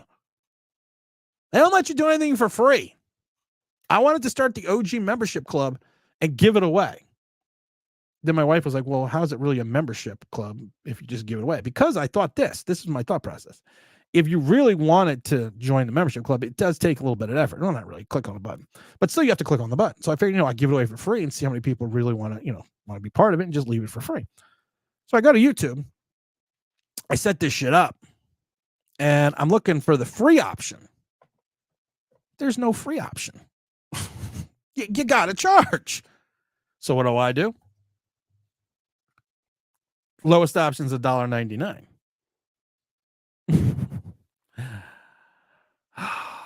I'm going to make it $100. OG says, Tim, I'm trying to have hope for this team. That's why I'm saying that about Drew Lock. I just want to see something other than Daniel Jones. I got so excited when other players came in besides Daniel Jones. When Tommy DeVito came in, when Tyrod Taylor came in, I got excited. Frankie S. The sounds of Sinatra and the way you look tonight. It's 10 a.m. Too early for vodka? It's never too early for vodka, as long as it's Belvedere. Diago says, I am sure the next quarterback class turns out to be decent because the Giants are looking as delusional as ever. I see a wet farm incoming, Tim. Oh, my God. Don't forget to hit the like button. You're supposed to do that. I laugh because my wife always yells at me. She goes, you don't say hit the like button enough. She's not wrong because I forget. Frankie, it's not if it's a mimosa. No, you're fine. Even if Burns ends up being overrated, collectively, I think our D will be pretty good. It's the offense I'm worried about. I think our D will be pretty good, but I have some issues with your defense. I have some issue with our defense. Here's my biggest issue off the bat. You don't have a CB2. And you're hoping that a second-year player doesn't slump in Banks. You're hoping that Dane Belton, who got benched 2 years ago in the Texans game, he got benched 2 years ago in the Texans game and didn't see the field again till vis-a-vis injury. And everyone's going to talk about, well, his interceptions. Okay, those 2 interceptions were gifted. Same with the fumble. But we always forget to talk about which got him benched by Wink was after those interceptions, he was the trailer on like 5 consecutive touchdowns. That's what he does. That's why he drove Wink crazy and he never saw the field. So you're gonna have Dane Belton as your other starting safety along Jason Pinnock, who's coming off an injury. You're gonna need you signed Darnay Holmes again, but you still need a slot corner. You're gonna, at least to me, if you're gonna run this 4-man style front with the pressure coming from these 4 men, like he did like to do in Tennessee, Shane Bowen did in Tennessee, that's fine. But you better have some nice inside linebackers besides Bobby Okereke. McFadden, actually, people forget, got benched as well last year. Even though he had a good season, he got benched too at one point towards the end of the season. But we forget about that, though. So you're going to have to make sure you're going to have some size in your middle linebackers. And with these 2 guys who can't play the run on both sides, on the left and the right, your defensive ends, you better have 2 linebackers who understand their assignment and understand how to maintain the edge and try to push the plays back into the middle of the field, which is supposed to be our strength. Yeah, there's a lot to worry about on defense, too. You got a name in Burns. You got a name. And I've said this before, a lot of fans, and this is why we did the article today on NewYorkGiantsLive.com that talks about social media and the fan base, and not our fan base, just all fans in general in the NFL. You got a name, and it's a name that is known. will that equate to talent on the field and wins? That's the question. That's what I'm asking. What's up, Derek? Will Daniel play well on the 49ers? Everyone's got him going everywhere else. We got the big old super chat from Ohio. Did I ever leave Ohio? G-Man Honesty Broker returns. G-Man Honesty Broker returns. I like that. I like that, Ohio.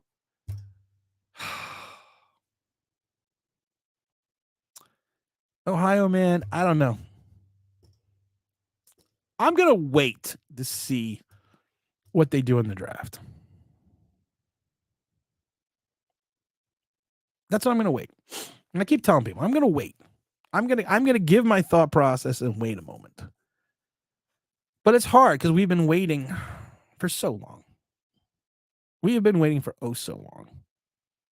We have been waiting since 2019 now for Daniel Jones to turn into something we thought he would be. We have been waiting for all these moves to become sufficient. We've been waiting for these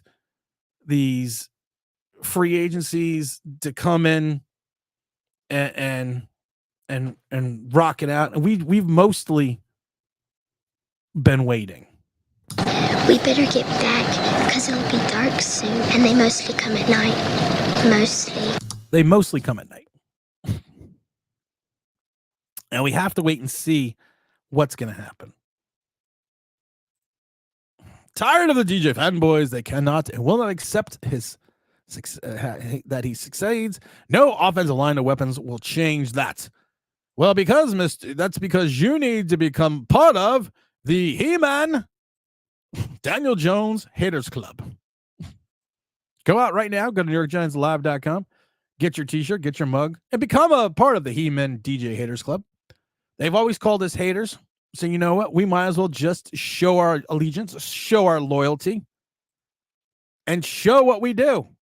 That's what you need to do. Go out right now and get yourself a t-shirt, a mug. Davey says, does your wife hit the like button? Mine don't. Oh, my God. Homie says Penix was more ready than Williams. Yes. And I didn't say he was more ready than Williams. What I said, real good, I said, you know what, hold on. Real good. Oh, geez. You know, I like people and I like new people, but you didn't listen to exactly what I said. So we're going to put you in timeout. You are a sad, strange little man, and you have my pity. Farewell. That's not what I said. I said Williams is the most pro-ready. I said Penix is right behind him, but I said I think Penix will have more immediate success than Williams. And what I said is the fact that Williams will probably have a big game and then go down in his stats like Daniel Jones did, like all other rookie quarterbacks did. But I think that Penix is going to come in and have more of an immediate impact in the first couple of weeks, be a little more like an AR, be more like an Anthony Richardson. And that's what I said. Danny O. What's up, Danny O? I'm hoping we trade with Minnesota for the 2 first rounders and grab a quarterback and a defensive lineman. I think Minnesota is going to use that to go jump up ahead of us and get a quarterback. Frankie says the problem is we pay too much to let the quarterback develop. Manning times 2 with LA sucked for years. Hall of Fame now, except Eli equals 500 record. 500 record. Okay. I had to think about what that was for a minute. Alexander says, agree the offensive line should look better with Tyrod than it did with DJ. Tyler was able to pass the ball downfield well, which was why I was pissed they didn't put him back in when healthy. I hated the whole Jersey Shore Tommy thing. Because you knew it was anyone that watched sports knew it was going to be Linsanity. Linsanity, as everyone has this misconception, was like a full season for the Knicks. No, it was like 3 weeks. And then the wheels fell off the bus, players came back, and the stats dropped exponentially. And you sit there with Jersey Shore Tommy.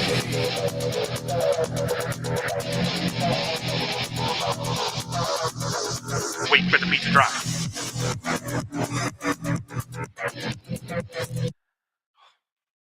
Go to the chiropractor on Tuesday. What's up? We pay full price for players off the clearance rack. Sometimes we do. Remember Spags NASCAR? Yes, I do. With OCU, Manura, Strahan, Kiwanuka, and Tuck. Yeah, we don't have the talent to run that. We need. Thank you, Arch. And Arch said this before. That's 100% right. We also need another defensive tackle. Did we forget that? You run a 4-man front. You're not running NASCAR. You're going to put Jordan Riley there? You're putting DJ Davidson there? And you're going to hope that's going to work out? Remember the love affair with Yusef Corker? I do. Because I was told I had no idea what I was talking about. We signed the undrafted free agent safety out of Kentucky, Yusef Corker. I kept hearing, saw it all over giant content creators. He was going to be this great stud that was coming in and solidify the defense. We don't need a safety. We had Yusef Corker. Where's Yusef now? just curious. Oh, he didn't even make the team. You can't rely on these things, guys. You have to find a known, not a known all the time, because a draft pick is an unknown. But you can't just always rely. I'm not saying you guys, but we can't just always rely on these names. Yusef Corker was a name. Brian Burns is a name. We need to find someone that's going to be out there, that is going to bring a play in reference to always being on the field. Tal Taylor says Tommy's stats were never that great. He just won a couple games. You're right. Chris says, did anyone think that DeVito was going to win more games than Daniel Jones? Fun times. It was fun times until we got to the draft. And then after we got to the draft, we're sitting there paying the price. Zach and Zach says, did you renew your season tickets by accident? The Giants were hounding me for my season tickets. And I didn't want to pay the season tickets until, thank you for the thumbs up on Twitter. Didn't want to pay my season tickets until we had a idea of what the draft was going to be. The dumbass that I was, I had a credit card on file. So what did the Giants do? Because evidently I didn't read the agreement. They just billed my credit card. Imagine the surprise. I wake up one morning. I get an alert from American Express. You have a thousands of dollars charge on your credit card. I go and look. It was from the Giants. So yes, Zach. In some ways, I did renew, but I didn't renew. Stanley says, hey, Tim, J.J. McCarthy only threw 11 interceptions his whole college career compared to Daniel Jones, who threw 29 interceptions at Duke. So McCarthy is an upgrade over Jones. McCarthy played against also stiffer competition than the boy wonder Daniel Jones played at Duke. Anything's an upgrade over Jones. I've said it before. You take J.J. McCarthy at 6. I'm not going to be upset. If he's truly your guy, we've talked about it. We talked about it early in the stream, like Ernie Accorsi. Make sure you hit the like button, guys. If you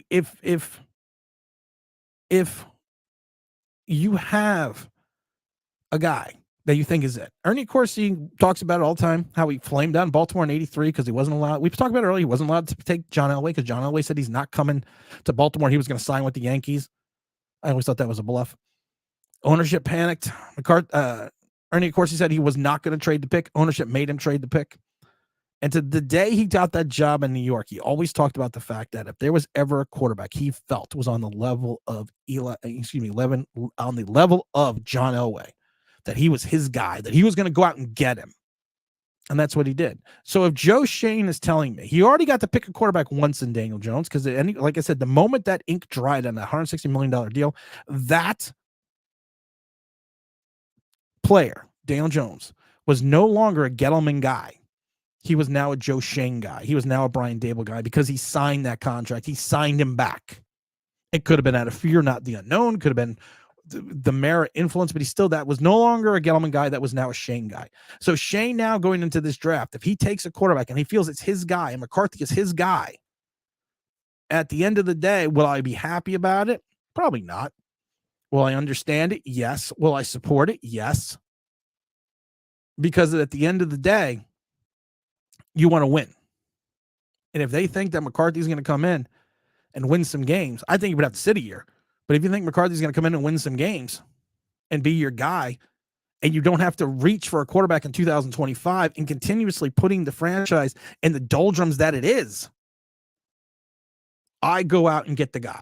So, like I said before, if you took Williams, Daniels, May, Penix, or McCarthy over Daniel Jones at 6, you got me. You do something stupid like take Joe Alt or trade out and not take a wide receiver and not try to trade back up. And we talked about the cap. We talked about what the issue is going to be with the cap, because with all the other factors after the rule of 51 breaks, we're going to be with his $10 million of operational cap space. We're still going to be about negative 23 million. And that's with the Lawrence restructure. You can still do Thomas. You can still hope that Waller retires. You can still you touch that Daniel Jones contract, though. You touch that I've told you, you touch that Daniel Jones contract, Joe Shane, there's going to be problems.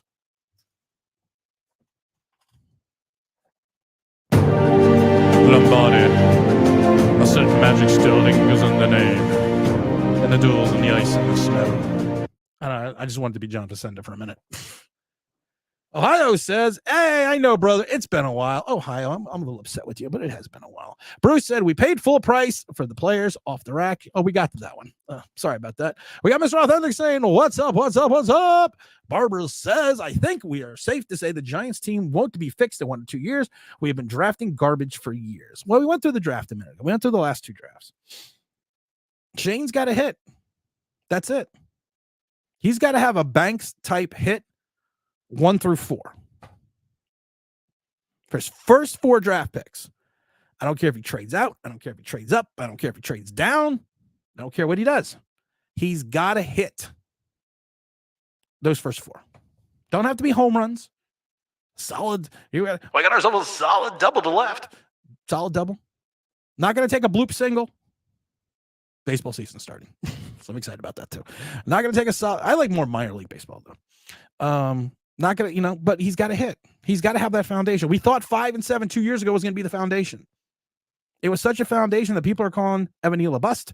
Such a foundation that we went out and got Brian Burns to team with Kayvon Thibodeau. He's got to hit. Mr. Authentic says, what are your thoughts on the 6th pick, Tim? I'm going to say it over and over again. I keep saying it till the cows come home. I understand the salary cap situation. I understand the rookie draft pool, that if you trade back up into the first round, you're going to incur about another $3 million of guaranteed money, and being about negative 23 after the rule of 51 right now without the restructure, without the Waller, is going to be difficult. But if it's me, and I've said it a million times before, I did the whole video about it, I'd take that wide receiver. Won't you be my neighbors? I love neighbors. You find a way to get back in the draft. You find a way to get above 13. Because I don't think Penix is getting past the Raiders. I trade back in. I've moved some assets. Yes, I've lost some assets before. I swapped that pick. I gave up my own second instead of giving up the other second. I gave up my own. So assets are going to be at a premium. But unless you see a guy that you really love in 2025, you think you can get him, which is a big if, I go back up and I get Penix. We've said it how many times on this show, guys. Be bold and mighty forces will come to your aid. This is Joe Shane's draft. He doesn't do something, he flames out. He turns in a large pile of do. It's done. It's over for him. It's going to be over for him and Dable. You draft your rookie quarterback, though. You bought yourself more time. You bought yourself more of a situation. You may have to fire Dable, but you're putting the franchise back on the right course. And that's what it's all about.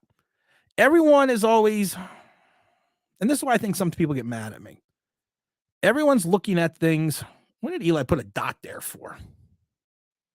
This is the Eli Manning autograph helmet I won for winning the whatchamacallit thingy, the fantasy football, giant fantasy football thing. I won the fantasy football for the Giants, the whatever it's called, season ticket holder thing. He's got a dot all the way over here. What the hell's that dot for, Eli? Just looking at that thing, and what the hell is he got a dot over there? But you know what? You think about it as everyone thinks about it as a season. No, you can't think. A general manager can't think about it as just a season. He's got to think about it 3 seasons down the road. That's what good general managers do. They figure, what am I going to look like in 3 years? And my thought process is, if you're looking at Daniel Jones as your quarterback for 3 years down the road, you got a lot of problems.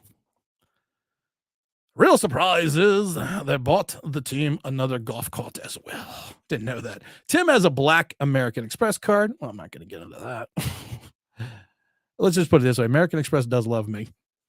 If I was ever to stop using American Express, they would cry. They would literally cry. Everyone knows I went to a car dealer and I kept telling people, that, because they were like, I'm going to run my credit through this. I want this. I said, no, just go to American Express. they literally love me.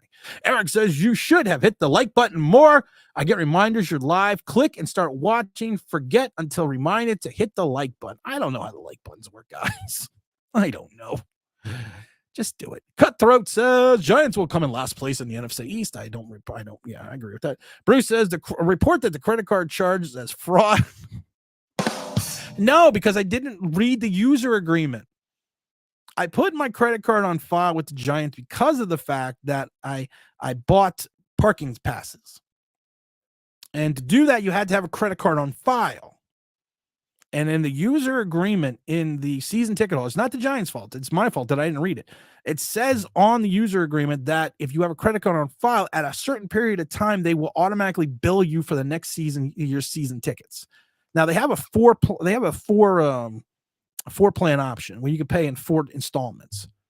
And I didn't read any of this because I always just leave my credit card on file. And I just kind of forget about it, and then they bill it, and then I complain. But this year I was really thinking about not renewing. And then, like I said, I just kind of guess I forgot. Once again, fix the system. That's the problem. OG says, still think the defense will be. I don't think the defense will be bad. But like I said, you still need a CB2. You still need a starting safety. You still need a true all-around defensive end that understands how to play the run and rush and create a presence in the backfield. You still, to me, going to need at least a linebacker or two. If Brian Burns is going to run the same system he ran in Tennessee, where he's going to rush with 4 men, people also forget in Tennessee he liked to drop his ends into coverage. I don't know if either Burns. I think Burns is more athletic than Thibodeau, so I think he can maybe handle that. But it's going to be interesting that you bought carbon copy players in Thibodeau and Burns, but then you gave Burns $141 million. I've said it before. To me, Burns is Kayvon Thibodeau 2.0, but they just added 3 years onto the model, or 4 years onto the model, or how many years Burns has been in the league. And I keep asking the question, does Burns move the win-loss needle? Does adding that $140 million, adding him into the top 4 contracts on this team, does that equate to 3 additional wins? That's all I ask. Let's see here. Arch says, got to grab a quarterback this year, fellas. I agree. Chris says, Chris DeVito turned out to be exactly par on Daniel Jones, gets sacked consistently, beat a couple of times bad teams, one good team at the home. The scary part is that $160 million, a quarterback is as good as a third stringer.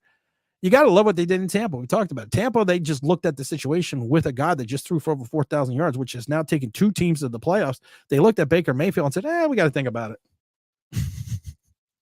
Then he got less than Jones. We're like, yeah, we got to think about it a little bit.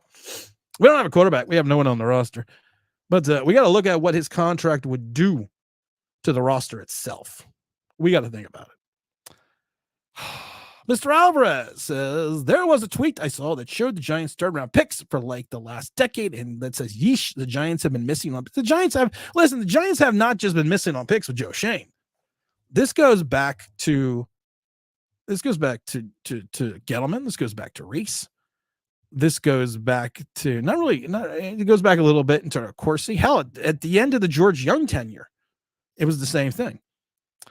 Juan says the Giants need to go quarterback, wide receiver, first 2 picks. Alexandro says, I like that idea, Tim, but I want to do is get Azuda and McCarthy. Only prefer I like Neighbors because of the fact that he just when you watch him play, I'm not saying no one else has it, but he just has something about him. I think in some regards he's a cut below Marvin Harrison Jr. He could be on the same level. It could be on the same par, but I think he's just a cut below. Don't forget to hit the like button, guys. Got 170 some people, 107 people on the YouTube sphere. We got another 70 something watching on the Twitter sphere. It's a sphere. I don't know what a sphere is. May the Schwartz be with you. What do we got here? Mr. Authentic says, I loved, let's see. Yeah, I love to leave this draft with Penix and a wide receiver, but I'm willing to take Penix at 6 and then draft Leggett or Franklin in the second round with the 47th pick. I've said it before and I've said it again. I've said this a million times, guys. Everyone knows it. If it's your guy, and I'm not saying that I trust Shane because I don't. I don't trust Shane's drafting ability right now. He hit on Josh Allen, but is that, is that his pinnacle? I don't know. Is that his high point? I don't know. But if it's his guy, if Penix is his guy, I don't have a problem taking Penix at 6 either. If that's your guy, if that is their guy at 6, the knee injuries scare me a little bit. 2 ACLs, that scares me a little bit. His arm is phenomenal. His accuracy is phenomenal. He seems to be, I've said it before, outside of Williams, he's probably the most pro-ready guy. And I think in some regards, in the beginning, I think he is going to outplay Williams because I think what's going to happen with Williams is he's with this Bear teams that's building an offense around him. But with Williams, I think he's going to have that Daniel Jones Tampa game. And we went through it, guys. We went through the next 5 games that Daniel Jones has. I think he's going to have that big game. And then like Will Levis have a serendipitous drop and then come back up again. I think for some reason, I just think Penix is going to be more consistent. And I think that's because of the fact that I think Penix has more of a, I just think, I'm not saying Caleb is dumb. I'm not saying he's not a smart, intelligent football guy. I'm not saying he doesn't have an IQ. If you watch the way that Penix plays and the ability that he has, people talk about he doesn't have the maneuverability that these other quarterbacks have or the speed. Yes, but he has that pocket awareness. He has that pocket presence. He understands how to climb the ladder. He gets it. And yes, he missed those 3 big plays in the championship game. But like I said before, J.J. McCarthy did not complete a 3rd or a 4th down pass until the end of the 3rd quarter in that championship game, and he didn't win that game. The defense and the running game did. As much as I sometimes think that Penix almost lost the championship game because he hits on those 3 big plays, the game is a different game. But at the end of the day, if Penix is the guy, I don't have a problem with. I've said this before. I don't have a problem with Penix at 6. I don't have a problem with McCarthy at 6. I have a problem with Joe Alt at 6. I have a problem with taking a tight end at 6. I don't have a problem taking a wide receiver at 6, but you got to get your guy. Tim, yes, you have to be honest. Giants have been a shit show since the system for 10 years, especially the let it run, the Joe Marathon. Yeah, you're right. Why don't we go run some laps? Dano said, I want Penix too, but I don't want to see him fitting into the Giants' current system. Well, no, if you draft Penix, you're going to go to a different system. You have to. Will Dable and the boy Wonder Kafka be able to do that? I don't know. All I know is if we do something stupid at 6, I've said this before, guys. You know I have. We do something that's stupid at 6. I'm getting Shane on the phone, and I'm telling him. I want to tell him what a cheap, lying, no good, rotten, four-flushing, low-life, snake-licking, dirt-eating, inbred, overstuffed, ignorant, blood-sucking, dog-kissing, brainless, dickless, hopeless, heartless, fat-ass, bug-eyed, stiff-legged, spotty-lipped, worm-headed sack of monkey shit he is. Hallelujah! Holy shit! Where's the Tylenol? As a Giant fan, you need a lot of Tylenol. You need a lot of Tylenol. Drafting J.J. McCarthy gives Shane the most time. He does. He does. Giants really want to try to run a West Coast style offense. They tried it with Jones and they failed. I don't know if they tried officially to run the West Coast style offense. I really don't. Only because of the fact that there was so many design deep shots that we just didn't even look at. I think Jones, in some regards, made it a short passing game offense because of the fact of his inability to look anywhere beyond 7 yards down the field. And I don't think Jones has the accuracy, to your point, I don't think Jones has the accuracy or the temperament to run a Joe Montana, Steve Young, 49er-esque Bill Walsh West Coast offense. I don't think he has it. Now, if you pull it in, I don't think Penix has it. I think Penix could do it, but I think with Penix, you have to do more of a Kevin Gilbride like he did in 2004 and 2005 and 6 and 7 with Eli. Eli was the epitome of a gunslinger. Eli's interception totals were so high because Kevin Gilbride in those early seasons there wasn't a deep shot he didn't love with Eli Manning, because Eli Manning, people forget, had this awesome deep ball. Eli Manning had a beautiful deep ball pass. He threw some wounded ducks throwing it out to the running back out of the backfield, but he had a great deep ball in the first 5-7 years of his career. And Gilbride tried to take advantage of it.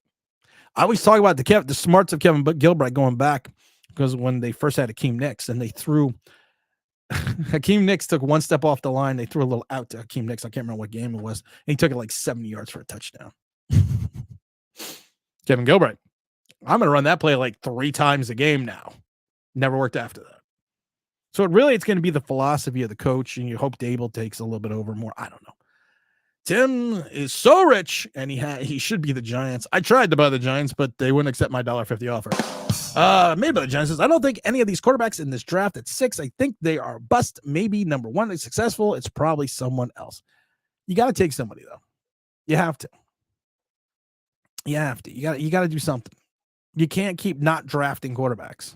You can't keep trying to find the Tommy DeVitos or the Drew Locks of the world. You got to do something. What's up, my brother? You're coming in late, dude. I got to get out of here. I gotta get out of here, man. Todd Saylor says the only thing that burns his contract is Kayvon has been a base price that demands in a few years. We're going to pay him $200 million. Only thing, like I said, I don't dislike the Burns deal. If you look at compensation for the Burns deal, I've said it a million times before. I don't dislike it compensation wise.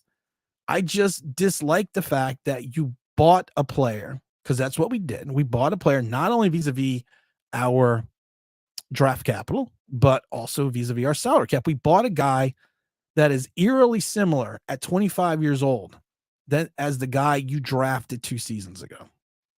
And we've talked about it before. We're not going to run through it again, but how many times did Brian Burns last year have 0 tackles and only 1 sack? And we said the 0 solo tackles. Excuse me. How many times did he have either 0 solo tackles or only one tackle, 1 solo tackle in the entire game? We've done it before. He had 2 games with 0 tackles. He had 1, 2, 3, 4, 5, 6 games with 0 tackles or only 1 tackle. How many games did he go without any sacks? He went 1, 2, 3, 4, 5, 6, 7, 8, 9 games without a sack. He had 32 total tackles. We compared him to Khalil Mack in his prime. Khalil Mack had 70-something average 70-something tackles and 12 and a half sacks. And they said it on the NFL Network. It didn't come from me. I just repeat it. They said that the Giants got a good player, but they paid $141 million for an 8-sack guy. And you could say he was on a bad team. Kayvon Thibodeau was a bad team. He had 11 and a half sacks. 7 of them came in 3 games. He went like 6 games with only a half a sack, but they have a tendency to disappear. And I've said this before. What happens if they disappear together? What happens if they both have one of those games where they have 0 tackles and 1 assist? What happens then? What happens if they don't maintain their assignment? What happens if they don't hold their edge? What happens if they don't push the play back into the middle of the field where our strength is with Okereke and Dexter Lawrence? What happens then? What happens if they over pursue on the rush and a good quarterback takes advantage of that, steps up in the pocket and finds a weakened secondary? Because right now we only have Banks and X on the other side. And maybe Jalen Mills at safety because we lost Xavier McKinney. And we right now don't have a Dory Jackson. What happens then? We weren't a defensive end away from making the playoffs or going on a long playoff run. I'm not saying Brian Burns is not a good player, but we're not a defensive defensive end away. And I loved it when the Sporting News and Pro Football Focus said, you know what they said? They said the Giants addressed their most immediate need in the offseason by getting Brian Burns. Wide receiver? Quarterback? Offensive lineman? Running back? CB2? Safety? These aren't pressing needs. And then he's now in the top 4 of your salary cap. And we're not going to keep going into the salary cap because we've done that on ours. Oh, what am I watching here? Someone text me. Don't text me when I'm working. All right, guys, I got to get out of here. I'm going to go run through a couple of these because I got to do a bunch of things. Like, good point on Baker. 2 teams, the playoffs, and cost them just over $3 million the next year. OG says, I told Chris and Bad Dog about Baker before Tampa got him, and they laughed at me. Listen, if you wanted to get Baker for 8 last year, I was all down for that. I didn't think he was going to play as well as he did or be a long-term solution, but it is what it is. OG also says they should have got Russell Wilson. People laughed at him about that. Russell Wilson was told that he wasn't going to play. But Daniel Jones was the guy. He took his $1.2 million went to Pittsburgh. I just don't get how Pittsburgh had a quarterback room of Mason Rudolph, Mitchell Trubisky, and Kenny Pickett, revamped their entire room, and their quarterback bucket is only $4.5 million. And they go out and get Patrick McQueen and all these other players.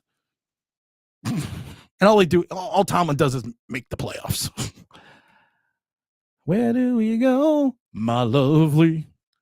Where do we go? What's going on, big chat? What's up, Greg? Talking with Zoe said, at this point, I think the Giants are running with Jones. I think they're running with Jones next year. It is what it is. My dream pick is Drake May, but he'll be a Patriot. I still think they're going Marvin Harrison. I don't know why. People told me this, but I don't know why. We got big old T-Brad said, I'm late. It's the T-Brad in the main snow. He's in the snow. All right, guys. Listen, I got to get out of here.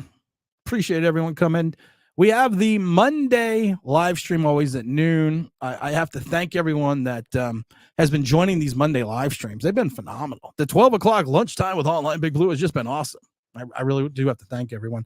If you want to submit an article to NewYorkGiantsLive.com, we got a guest writer coming in on Monday.